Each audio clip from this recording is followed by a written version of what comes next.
अस्सलामुअलैकुम, वेलकम है आप सभी के इस नई वीडियो में। जैसे आप सभी को पता है कि पीएमएसएस की प्रोसेस 22-23 सेशन की चल रही है।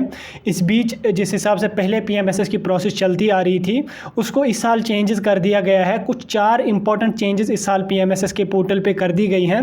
जो भी पीएमएसएस में इस साल अप्लाई करने वाले हैं या जिन्होंने अप्लाई किया है, जो सिलेक्ट हो जाएंगे आने वाले दिनों में, उन सारे कैंडिडेट्स को पता होना चाहिए ये 4 चेंजेस जो इसमें पोर्टल में हुई हैं वो डिटेल में मैं आपको समझाऊंगा। काफ़ी इंपॉर्टेंट चेंजेस है, कुछ अच्छी चेंजेस है और एक जो है उसमें सही नहीं है चेंज, तो इसलिए आप वीडियो को पूरा एंड तक देख लेना। सब कुछ मैं समझाऊंगा डिटेल में आपको। चैनल पे अगर आप नए आए हैं तो सब्सक्राइब कर दीजिए और टेलीग्राम ग्रुप अगर आपने ज्वाइन नहीं किया है, लिंक उसकी आपको डिस्क्रिप्शन में मिल जाएगी, वहां से जाके ज्वाइन हो जाइए। तो चलिए वीडियो को स्टार्ट कर लेते हैं। फर्स्ट ऑफ ऑल हम बात करेंगे सबसे इंपॉर्टेंट जो फीचर होता है पीएमएसएस पोर्टल में, दैट्स ग्रेवियंस पोर्टल। मतलब कि ग्रेवियंस पोर्टल क्या होता है कि अगर आगे चल के, अभी तो वो आपके पास इनेबल नहीं होगा, जब आपकी सिलेक्शन हो जाएगी या प्रोसेस कंप्लीट हो जाएगी, हाँ वैसे जब आपकी सिलेक्शन हो जाएगी उसके बाद आपका ग्रेवियंस पोर्टल ओपन हो जाएगा। अभी वो आपका ओपन नहीं हुआ होगा।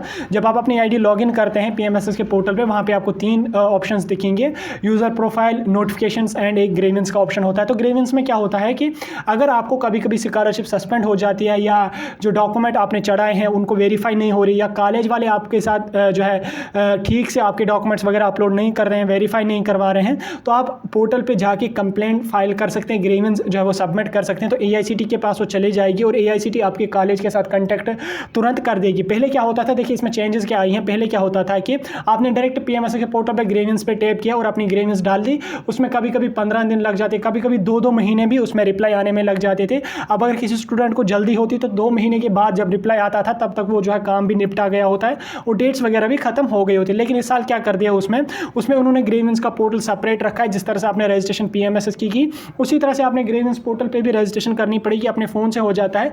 उसके बारे में मैंने डिटेल में वीडियो अपलोड किया, आप देख सकते हैं कैसे करना है, या आगे चल के मैं आपको समझा दूंगा कैसे करना है।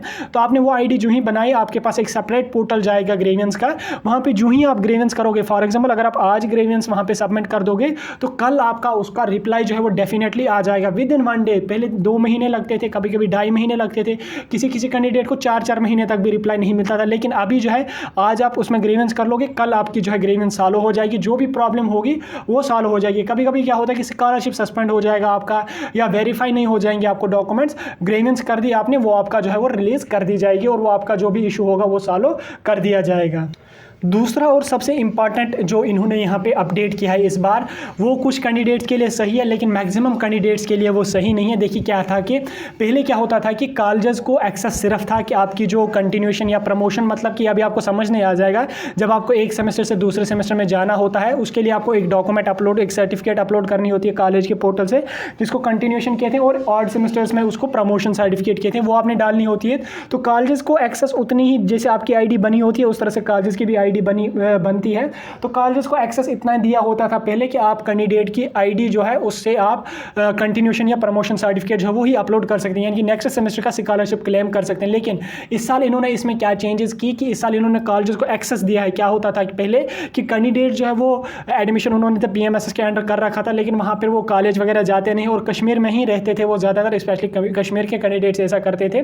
तो उसको यहाँ पर इन्होंने हटा दिया गया है। अभी क्या किया है कि अगर किसी कैंडिडेट की किसी महीने में अटेंडेंस कम हो जाती है, यानी कि किसी यूनिवर्सिटी में 70% मंथली अटेंडेंस होती है, कुछ यूनिवर्सिटीज़ में 90% मंथली अटेंडेंस होती है, यानी कि आपको 90% अटेंडेंस होनी चाहिए या 70% होनी चाहिए, जितनी भी होगी। अगर किसी कैंडिडेट को 70 जो कैंडिडेट अटेंडेंस का उन्होंने क्राइटेरिया रखा होगा यूनिवर्सिटी ने, अगर कोई कैंडिडेट उस अटेंडेंस के बिलो होती है, फॉर एग्जाम्पल 70% अगर मंथली अटेंडेंस है, किसी कैंडिडेट को 60 या 50% अटेंडेंस है, तो कॉलेज को एक्सेस दिया गया है, वो उस महीने की स्कॉलरशिप आपको सस्पेंड कर सकते हैं। यानी कि एक महीने की अगर आपको जो है इसका अटेंडेंस कम होगी तो वो 10,000 आपके सस्पेंड कर सकते हैं। सस्पेंड मतलब कि कैंसिल कर सकते हैं। हर महीने 10-10 हज़ार आपको आ जाती है अपने जो हॉस्टल फी वगैरह होती है, तो वो अगर आपको जो है अटेंडेंस कम हो जाएगी तो आपको वो 10,000 वो वहाँ पे सस्पेंड कर सकते हैं। ये इन्होंने मेरे ख्याल से सही अपडेट वहाँ पे नहीं किया है, क्योंकि कभी कभी कुछ प्रॉब्लम्स की वजह से हो जाती है। वैसे तो अब ऐसा मसला है कि कॉलेज वाले तो डायरेक्टली आपकी जो है सस्पेंड नहीं करेंगे, लेकिन हाँ उनको एक्सेस दिया है,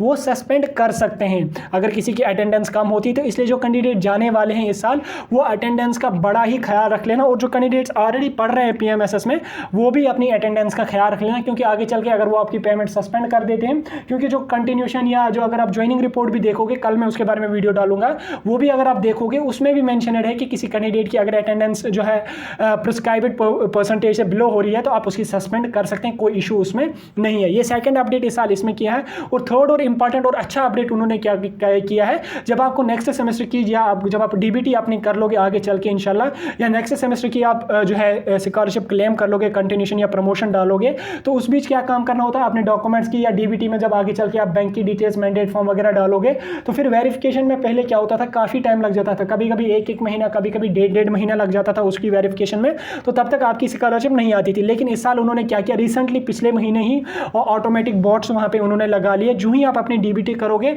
नेक्स्ट डे आपकी डीबीटी वेरीफाई हो जाएगी एआईसीटी, यानी कि वो 2 महीने या डेढ़ महीने या 20 दिन या 25 दिन का टाइम जो है वो आपका वहाँ से बच जाएगा। जो ही आप डीबीटी अपलोड कर लोगे, अगर उस दिन छुट्टी नहीं हुई, जैसे सैटरडे और संडे की छुट्टी होती है, अगर आप मतलब वर्किंग डेज में अपनी कंटिन्यूशन या डीबीटी अपलोड कर लोगे, वो उसी दिन या नेक्स्ट डे आपकी वेरीफाई हो जाएगी। उससे क्या फ़ायदा मिलने वाला है कैंडिडेट्स को कि स्कॉलरशिप आपका जो है वो जल्दी आ जाएगा, और डिले स्कॉलरशिप आपका बिल्कुल भी नहीं होने वाला। ये काफ़ी अच्छा अपडेट किया इन्होंने, और इससे काफ़ी ज़्यादा बेनिफिट होने वाला है सारे कैंडिडेट्स के लिए।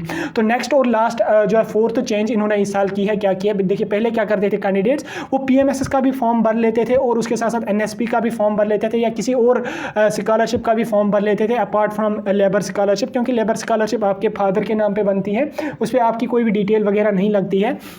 तो कैंडिडेट्स क्या काम करते थे, वो 2-2 3-3 स्कॉलरशिप्स के लिए अप्लाई करते थे। आपको पता ही, मैंने पहले भी आपको बोला था डीबीटी इसमें, जब मैंने आपको डॉक्यूमेंट्स के बारे में बता दिया था, बैंक अकाउंट के बारे में, तो उस टाइम मैंने आपको बोला था कि स्कॉलरशिप जो होती है वो आपको आधार के नंबर पे आती है, आधार जिस अकाउंट से लिंक होगा उसी से आती है। तो जो भी स्कॉलरशिप होती है वो आधार के बेस पर ही आती है, मतलब कि जो आधार के साथ आपका बैंक लिंकिंग होगा उसी बैंक में आ जाएगा। अब इन्होंने क्या किया यहाँ पे अपडेट, अगर किसी कैंडिडेट का हर स्कॉलरशिप पीएफएमएस से आती है, तो पीएमएसएस का भी स्कॉलरशिप आपका जो है वो पीएफएमएस में जाता है, वहाँ से आपकी पेमेंट जो है वो डिसबर्स कर दी जाती है। और वहाँ पे इन्होंने इस साल क्या किया है कि वहाँ जो है वो चेक हो जाएगा कि इस कैंडिडेट का जो आधार है क्या ये कोई और स्कॉलरशिप तो क्लेम नहीं कर रहा है। अगर वो कोई और क्लेम कर रहा है तो उसको जो है एक स्कॉलरशिप सस्पेंड कर दी जाएगी, चाहे वो पीएमएसएस करें या नेक्स्ट स्कॉलरशिप जो अनदर स्कॉलरशिप के लिए आप अप्लाई कर रहे होंगे वो कर दी जाएगी। इसलिए इससे क्या करना है आपने कि अगर आप पीएमएसएस में इस साल जाने वाले हैं तो कोई और स्कॉलरशिप आपने अप्लाई नहीं करनी है। अगर आपने अप्लाई की है तो उसको फर्दर प्रोसेस जो है बिल्कुल भी मत कर लें, तो उसको वहीं पे छोड़ दें, क्योंकि आगे चल के आपको जो है वो दिक्कत आ सकती है। तो ये 4 चेंजेस इस साल पीएमएसएस के पोर्टल में एआईसीटी ने की है। इसमें कुछ अच्छी चेंजेस भी हैं और एक चेंज सही नहीं है, हाँ वो भी कुछ हद तक सही है, लेकिन मतलब ज़्यादा सही उसको कह नहीं सकते, लेकिन कुछ इंपॉर्टेंट और अच्छी चेंजेस उन्होंने इस साल की हैं जो मैंने आपके साथ इस वीडियो में डिस्कस की। एंड आई होप अभी आपको समझ आ गया होगा क्या क्या चेंजेस हैं। और अभी जो मैंने चेंजेस इसमें स्पेशली अटेंडेंस का बोला उसका आप काफ़ी जो है वो ख्याल रखेंगे। बाकी आप वेट कर लीजिए, कल आपकी फाइनल अलॉटमेंट आ जाएगी और उसमें आपको कॉलेजेस वगैरह सब कुछ मिल जाएगा।